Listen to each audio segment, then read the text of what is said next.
មើលទៅមុខយើងរួមដំណើរយ៉ាថែរក្សានិងអភិវឌ្ឍនៅគេដំណើរយ៉ាយើងលើកស្ទួយអ្វីដែលជារបស់ខ្មែរវប្បធម៌ខ្មែរអរិយធម៌ខ្មែរសាមគ្គីឲ្យមើលទៅមុខបន្តដំណើរ Let's go Hey ខ្ញុំមានឈាមជន់អ្នកស្រែជាកូនខ្មែរអង្គរកាត់លើដីឲ្យឆារិយៈសៀមរាបគេតែដៃសតោស្រុកខ្ញុំវិញលើឈរថប់សម្បូរអ្នកមកណាឈូឈរមានភ្ញៀវទេសចរនៅឆ្ងាយចិត្តពងស៊ូចាប់ដៃហេត្រេកអចង់ទៅណាក៏បានអ្នកប្រាំប្រាសាទសេឡាยังមានច្រើនណាស់អង្គរតូចអង្គរធំបាយ័នប្រែរូបប្រាសាទចំណាស់ឬក៏ឈានទៅបាកងអ្នកស្រុកបោផងកំហុងពិសេសរំលែកកំសាន្តពេលរាត្រីយើងយូរវ័យសម័យលេចាស់យេចេញពីនឹងទៀតយ៉ាងទៅណាក៏សៀមរាបណៃស៊ីរីដែលចូលក្នុងក្លឹបពេលចាក់ស្រារំក្រលេងមើលអប្សរាកញ្ញាឬក៏ជូវ៉ាន់ជូវ៉ា Hey hello មកដល់ពេលមកស្រុកខ្មែរចុះចិត្តមិនខានចូលម្នាក់មកចូលមករំឲ្យពួកយើងរំលែកចូលគ្នាជាសាសខ្មែរយើងតែមួយត្រូវលើកស្ទួយជួយគ្នាសិល្បៈមានមុខមាត់វប្បធម៌ជាតិរួបរวมទៅយើងសេះស្ទើនេះហើយគឺជាស្រុកខ្មែរ Kingdom of Wonder Hey Kingdom of Wonder Hey ចាប់ដៃគ្នាឲ្យមើលទៅមុខយើងរួមដំណើរយ៉ាថែរក្សានិងអភិវឌ្ឍនៅគេដំណើរយ៉ាយើងលើកស្ទួយអ្វីដែលជារបស់ខ្មែរវប្បធម៌ខ្មែរអរិយធម៌ខ្មែរសាមគ្គីឲ្យមើលទៅមុខបន្តដំណើរ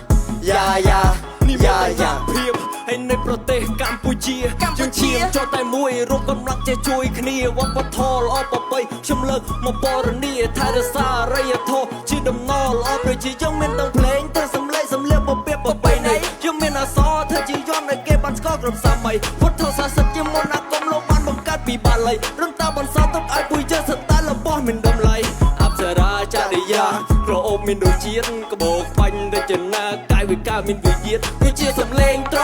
កំពុងតែផ្ដាំយើងគ្រប់គ្នាគេចូលមកចង់ស្គាល់អ្វីគឺជាកម្ពុជាខ្ញុំមានគេថាវប្បធម៌រលត់ជាតិទៅជារលីបើសិនពួកយើងនេះជួយបណ្រីជាតិនឹងមកសរសើរជំនន់ទីនេះប្រាប់អ្នកឲ្យដឹងយើងនឹងធ្វើវាឲ្យបានរៀបចំចំហនេះត្រូវតែឈរស្រែថាពួកអ្នកក្លាហានហេពួកយើងជាអ្នកចម្បាំងអ្នកណាគេចង់ឈានពៀនមានបាច់គុនជារបាំងបាច់គុនលុបបកតោយើងមានអំណាចហើយមានកម្លាំងមានទាំងបដាសេរីដើម្បីប្រយុទ្ធប្រឆាំងហេចាប់ដៃគ្នាឲ្យមើលទៅមុខយើងរួមដំណើរយ៉ាថែរក្សានិងអភិវឌ្ឍនៅគេដំណើរយ៉ាយើងលើកស្ទួយអ្វីដែលជារបស់ខ្មែរវប្បធម៌ខ្មែរអរិយធម៌ខ្មែរសាមគ្គីឲ្យមើលទៅមុខបន្តដំណើរយ៉ាកាត់មកជាខ្មែរយើងសំណាងមួយតង់វប្បធម៌មានបន្សល់នៅគ្រប់ទម្រង់ពុពាក់បរោះយើងខំយើងកុំបោះបង់បន្ទោសមនសិការជួយថែរក្សាឲ្យនៅគង់វង្សចាប់ផ្ដើមចេញពីមួយទៅជួយមួយវប្បធម៌ចំណាស់យើងជុំនួយខំដើម្បីជាតិសាសយើងលើកស្ទួយខំបកគោបកាសយើងបោះពួយបើយើងមិនជួយតែទៅពឹងពីណាបើអ្នកចិត្តខាងនោះចាំទៅគីបហា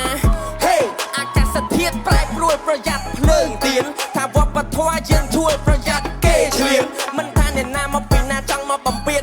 យើងមានឈាមជ័រជាខ្មែរសួរថាហេតុអីបានយើងមិនហ៊ានហើយនេះគឺជាពេលដែលយើងប្រដូចផ្ដើមប្រាសំលេងបំភ្លឺដងណែវប្បធម៌ខ្មែរដែលសែនឆ្នើមជាសម្បត្តិដ៏សម្បូរដ៏សម្បើមមានតម្លៃជាដួងពលិតខ្មែរទួមានបណ្ដងផ្លែមិនណាច់បដោឲ្យក្លិនក្រអូបជាផ្កាមួយមិនផាំងលើកតម្កល់ឲ្យលើកតម្កើងជាតិសាសន៍មួយនេះឲ្យរីកចម្រើនកាន់តែឡើងរួមសាមគ្គីកម្លាំងកាយចិត្តមាន